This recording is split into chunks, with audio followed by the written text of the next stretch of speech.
오늘 우리가 함께 읽은 룻기 4장 7절에서 12절 말씀을 중심으로 해서 감추어진 복을 발견하라 라는 제목으로 말씀을 나눌 때 큰 은혜 되시기를 간절히 축원합니다.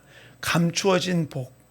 그래서 제가 마지막 찬양을 그렇게 준비했다가 반드시 내가 너를 축복하리라. 근데 시간이 너무 되는 것 같아서 가만히 보니까 그 찬양을 불러야 되겠다 싶어서 한 곡을 더 부르면서 예배를 들어가게 되었어요. 반드시 하나님은 나에게 뭘 주신다고요? 복 주신다 그랬어요. 복 주신다고 말씀하셨어요. 그런데 이 복이 눈에 딱 보이게 딱 오면은 누구든지 다 받아 누릴 거예요. 근데 이 복이 어떻게 와요? 감추어져 와요.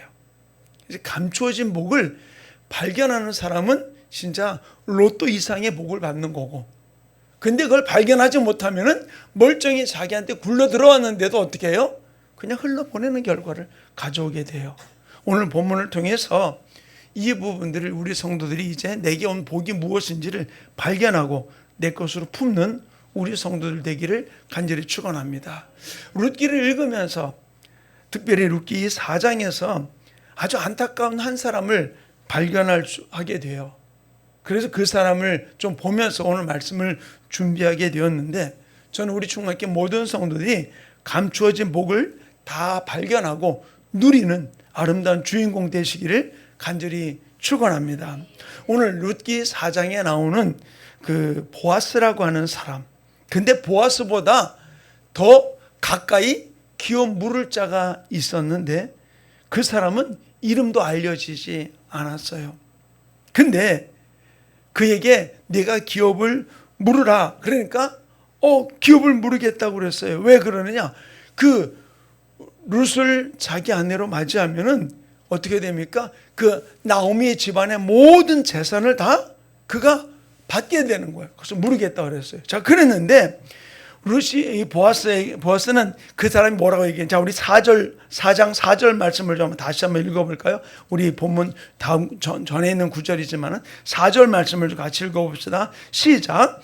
내가 여기 앉은 이들과 내 백성의 장로들 앞에서 그것을 사라고 내게 말하여 알게 하려 하노라. 만일 내가 물으려면 물으려니와 만일 내가 물으지 아니하려거든 내게 고하여 알게 하라. 내 다음은 나요.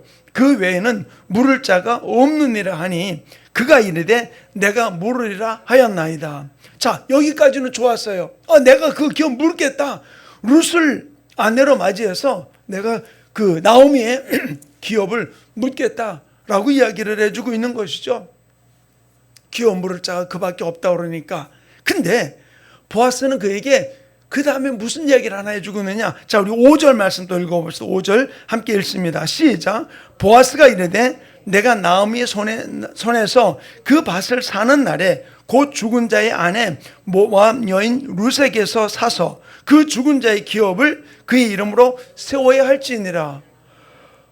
기업 모르는 거는 뭐냐면은 그들의 가지고 있는 기업을 자기 땅들을, 그는 하나님이 분명히 레위기에 뭐라고 했냐면 땅을 나누는데 그 자손들에게 준 기업은 남에게 팔 수는 있어요. 파는데 희년이 되면 어떻게 해야 돼요? 다시 본 기업으로 돌아가야 돼요. 그러니까 어떻게 해야 돼요? 때가 되면은 그들은 다 이방 나라에 갔다가 돌아와서 기업이 없다고 볼 수 있지만, 그러나 희년이 되면 어떻게 됩니까? 그 땅들이 다시 돌아오게 되는 거거든요. 근데 그걸 보면서 자기는 옳거니 그러고 내가 물겠다고 얘기를 했는데, 그 다음에 보아스가 뭐라 합니까? 바로 나오미의 며느리 룻을 네가 아내로 취해서 기업 물을 자가 되어라 라고 이야기를 하는 거예요.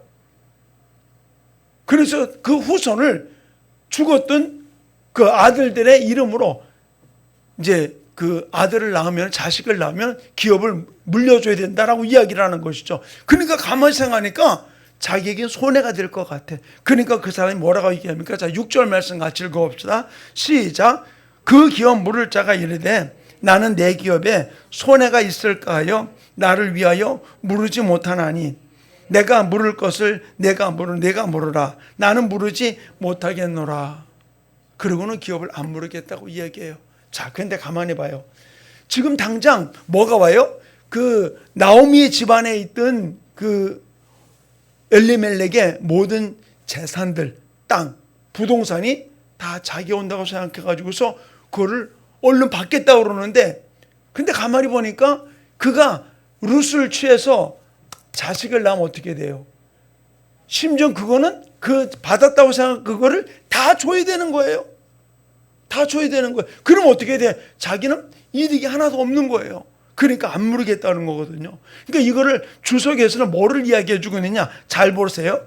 내 기업에 손해가 있을까 하여 라는 이 말은 기업 물을 권리를 가진 자는 단순히 나오미의 기업만 물으게 되면 자기에게 분명히 유익이 돌아오게 된다. 왜냐하면 이스라엘 사회에서는 어떤 사람이 다른 사람에게 땅을 팔아도 희년이 되면 도로 찾을 수 있었으나 어떤 사람의 상속자가 없는 친족의 땅을 물으게 되면 그것이 물은 자의 영혼에 속하게 되어 물은 자는 그 기업을 확정할 수 있기 때문이다. 따라서 이 자는 처음에는 선뜻 물이라고 대답했던 것이다. 그런데 5절에서 보아스의 다음 설명을 듣고 난 그 사람은 재빨리 마음을 바꾸게 된다. 왜냐하면 그 기업 물을 자가 가진 사람 기업 물을 권리가 가진 사람은 룻과 계대 결혼을 하는 거예요.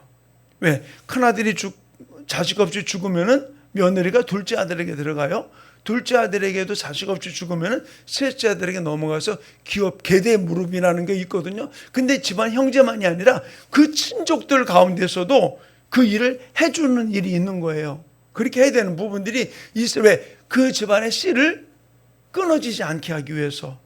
근데 이 계대 결혼이 이루어져야 된다는 사실을 알고는 그가 그걸 통해서 자식을 낳게 되면 그 재산을 다 빼앗기고 오히려 자기에게는 아무 유익도 없고 손해만 끼칠 거라는 사실을 알고 나니까 그걸 포기한 거예요. 그런데 여기에서 그가 그 권리를 포기한 이유는 재산상의 손해가 오기 때문에, 지금 당장 재산상의 손해가 오기 때문에 그는 그만두었던 거예요. 자, 그런데 오늘 뭐가 문제냐? 자, 우리 한번 봅시다. 하나님의 축복은 고정된 게 아니라 유동적이에요. 유동적이 뭐예요? 누구에게만 딱 주어지는 게 아니라 하나님은 그 복이 유동적이에요. 이 사람한테 갈 수도 있고 저 사람한테도 갈 수 있어요. 왜 그러냐? 다른 게 아니에요. 주님 분명히 뭐라 했지? 네 앞에 생명과 복, 사망과 저주를 두었나니 내가 오늘날 택하라 그랬거든요. 내 앞에 이렇게 복을 주었어. 섞어서 준 거예요. 근데 그것 중에서 내가 잘못된 것을 택하면은 나는 화를 입는 거예요. 그건 하나님 원하는 것을 택하면은 우리는 복 받는 결과를 가져오거든요. 근데 내가 그 복인지 저주인지를 모르는 거죠. 문제가. 복인지 저주인 줄. 근데 이렇게 유동적이란 말이에요. 하나님의 축복은. 근데 하나님이 계획한 일은 반드시 이루어져요. 믿으십니까? 아멘. 근데 반드시 이루어지는데 바로 여기에 우리 사람들이 어떤 일이냐? 그 하나님의 뜻을 이루는데 우리 인물들은, 사람들은 유동적이라는 거. 왜? 하나님이 이 사람에게 가기를 원했어요. 근데 그 사람이 그것을 받아들이지 못하면 어떻게 됩니까? 다음 사람으로 넘어가게 되는 거예요. 저는 이것을 역력하게 느끼는 게 뭔지 아세요? 저희 외할아버지가 이북에서부터 예수 믿고 내려오셔서 이남에서 강원도 홍천 박내라는 데다가 서석이라는 박내라는 데다가 교회를 개척을 하셔서 평신도로. 그리고 또 우리 외삼촌이, 큰외삼촌이 목사님이셨고. 근데 자, 그러면 누구 얘기됩니까? 저는 외손주예요. 외손주. 근데 제가 기도하다가 뭐랬냐면, 하나님, 우리 외할아버지가 가지고 있던 그 목회자의 축복을 내게 주십시오. 그랬더니 우리 제 아내가 저한테 그랬어요. 아니, 우리 거나 가지고 그 집 성질 더러운 걸 왜 봤냐고 나보고 그러는 거예요. 왜? 우리 사촌들이 성질이 좀 더러워요. 급한 성격이 되게 많아. 그래서 알았다고. 그래서 아무 말도 안 했어요. 근데 인도 땅 갔는데, 인도를 그때 아우리치를 갔는데, 거기에서 한국은 한 번도 와보지 못한 어떤 선교사님이 우리 함께 기도하는데 그분이 갑자기 기도해진 쓰러졌어요. 입신을 했어요. 근데 그분이 한참 깨어나더니 뭐라 하냐면은, 내가 지금 보니까 어떤 조그만 할머니가 뒤에 하얀 머리 가진 분이 뒤에 머리 이렇게 묶은 할머니의 손주가 여기 있다는 거예요. 그 얘기하는데 우리 제 아내도 우리 할머니를 보았고, 그러니까 내 아내도 사모님도 그 얘기가 누군지를 금방 한 거예요. 근데 거기 문제는 뭐냐? 3대를 예수 믿은 목사님 가정이 하나도 없어요. 나만. 할머니 이렇게 나오는. 그 자가 얼마나 소름이 끼쳤는지 몰라요. 뭐냐? 우린 축복을 끌어당기면 되는 거예요. 내게 왔는데 그걸 내가 못 받으면 안 되는 거예요. 우리가 이 축복을 끌어당길 수 있는 건 내가 받을 그릇이 안 되면 나는 그 축복은 나에게서 떠나갈 수밖에 없는 것이죠. 자, 먼저 한번 이 보아스라는 사람이 어떤 사람이냐는 거예요. 자, 우리 21절 말씀 좀 한번 봅시다. 4장 21절. 본문에서는 좀 떠났지만 20절부터 봅시다. 20절부터 시작.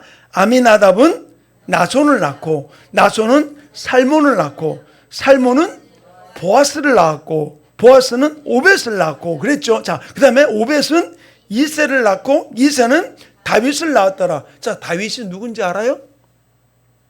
몰라요? 누구예요? 다윗이 누군지 아무도 몰라요? 야, 이거 큰일 날 일이네. 다윗이 누구예요? 모르는 사람 이름이에요? 아니, 대답을 해야죠. 다윗이 누구예요? 예, 솔로몬의 아버지이고 이스라엘 왕이잖아요. 근데 자 보세요. 다윗의 할아버지가 누구냐면 보아스예요. 그러면은 지금 여기서 보아스가 기업 물을 자가 누구냐 물었을 때 이 보아스 가문보다는 더 가까운 친족이 있었던 거죠. 그러니까 보아스는 다음번 사람이었었어.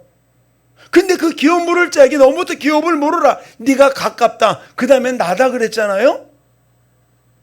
그러면 이 기업 물을 자의 기업이 축복이 누구에게 가야 되는 거예요?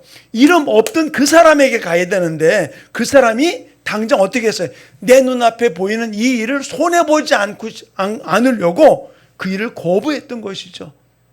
근데 보아스가 그 다음 그것을 받아들였던 것이죠. 근데 이 보아스를 통해서 어떻게 했습니까? 바로 그 계대가 어떻게 되었어요? 보아스를 통해서 오벳을 낳고 오벳을 통해서 다윗을 낳는 그 다윗의 후손 중에 누가 왔어요? 예수 그리스도가 온 거예요. 자, 보세요. 저기서 여러분에게 무슨 이야기를 해주려고 하느냐면은 이 엘리멜렉의 가문 속에서 하나님은 축복을 주기로 약속을 하고 그 유다 자손이었던 그들의 가문 속에서 하나님이 메시아를 탄생시키려는 축복을 지금 준비하고 있었던 거예요. 그런데 지금 어떻게 했습니까? 그 혈통으로 내려가는 이 와중 속에 보아스와 다른 사람이 있었는데 누가 선택을 한 거예요? 그 기업 물을 자는 자기 가정에 물질의 손해가 올까 봐 두려워서 그것을 포기해 버렸던 거죠. 그 집이 먼저 가야 될 집이었는데 결국 이게 보아스에게로 온 거 아니에요.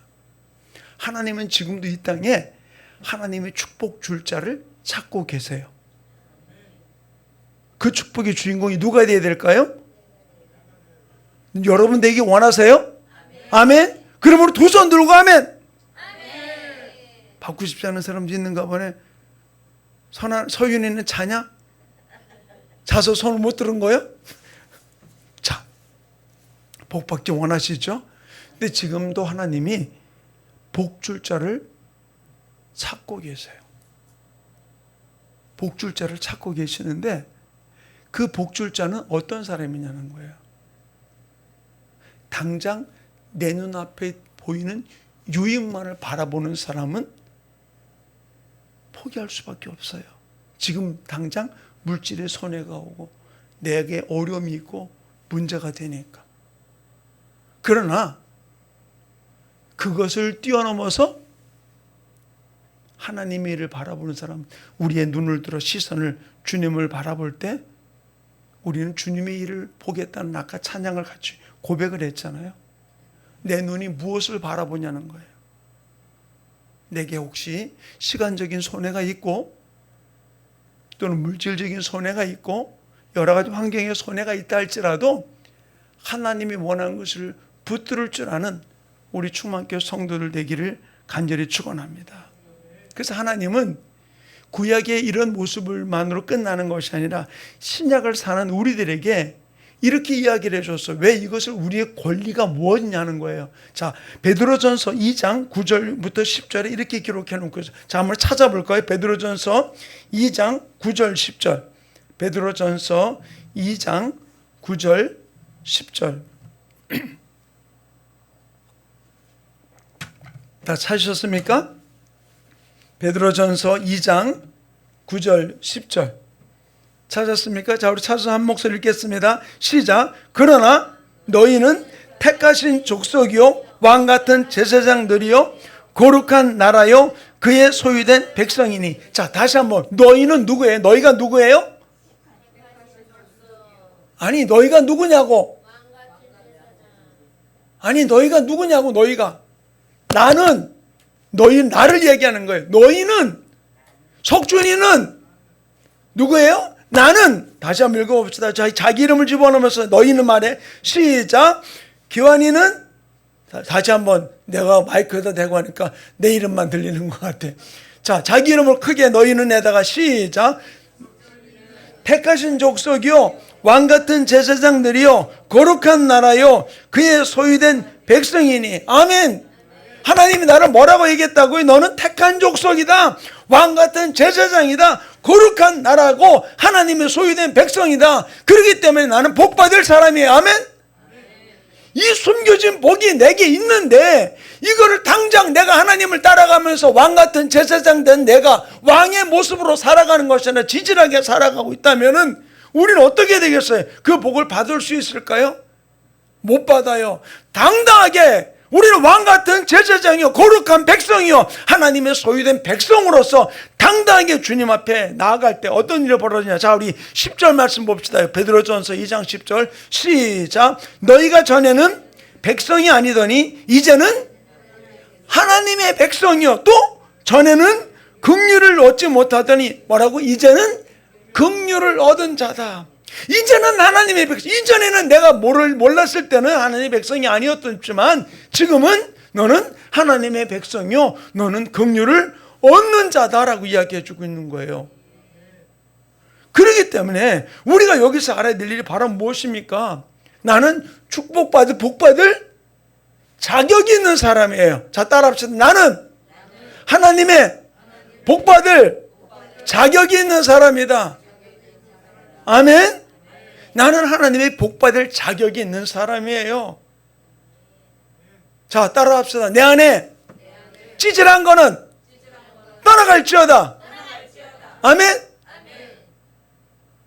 찌질하게 이것저것 가지고 신경 쓰는 건 다 떠나가고 왕같은 제사장으로서 주님을 바라보고 나가는 아름다운 삶 역사 이루어지기 원합니다. 그래서 주님 뭘 얘기했어요? 오직 성령이 너에게 임하시면 너희가 권능을 받고 예루살렘과 온 유대와 사마리아와 땅끝까지 이르러 내 복음의 증인이 되리라고 사도행전 1장 8절에 이야기를 하셨잖아요. 오직 성령이 너에게 임하시면. 여러분 성령 받았습니까? 아멘. 성령 받았으면 바로 나는 이제는 하나님의 자격을 가진 자가 됐다는 거예요. 권능이 임했다는 거예요. 그 권능이 바로 무엇입니까? 왕같은 제사장이요 거룩한 백성이요 하나님의 소유된 백성이 되었다는 사실이에요. 그럼 이것을 당당하게 내 것으로 우리 취하고 이제 믿음 안에서 포기하지 말고 하나님이 내게 감추어진 이 복을 내 눈앞에 보이는 것 때문에 잃어버리는 자가 아니라 바로 서인은 금방 일어나네. 복 받으려고 일어났네. 깨어났어. 복받은 자로 달려가는 삶이 이루어지기 원합니다. 자, 따라합시다. 자, 내 마음에, 내 머리에도 손을 대고, 자, 손을 대고, 내 안에서 찌질하게, 주눅들게 만드는, 움츠리게 만드는, 더러운 마귀야, 떠나갈지어다, 떠나갈지어다, 떠나갈지어다. 가슴에도 손을 대고, 나는 왕같은 제사장이요, 거룩한 백성이요, 하나님의 소유된 백성이다. 아멘. 자, 우리 말씀 붙들고 우리 주여 삼창 어떻게 동성으로 기도합니다. 주여 주여 주여 할렐루야. 아버지 하나님 붙들어 주시고 축복해 주셔서 하나님